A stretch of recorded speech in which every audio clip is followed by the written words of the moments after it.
Это Кавказ, это Дагестан, это Ингушетия, это Чечня, Кабардак, Карачаево-Черкесия, Адыги, все. Я расскажу тебе, Рамазан, одну историю интересную.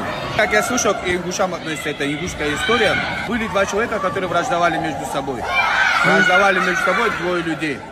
И когда у одного из них случилась в жизни неприятность, может война была, может что было, этот человек отправил всю свою семью аманатом к своему врагу.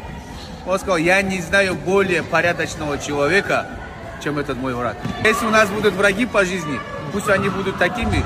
В случае, когда нам будет нужно, они оказывали нам помощь, и мы оказывали им помощь.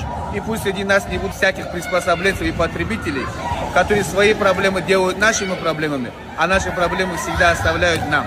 Когда ты враждуешь, там ты тоже не должен переходить границы. Мужчина всегда должен оставаться мужчиной. И это сильный поступок. Эта вот история меня сильно впечатлила вообще.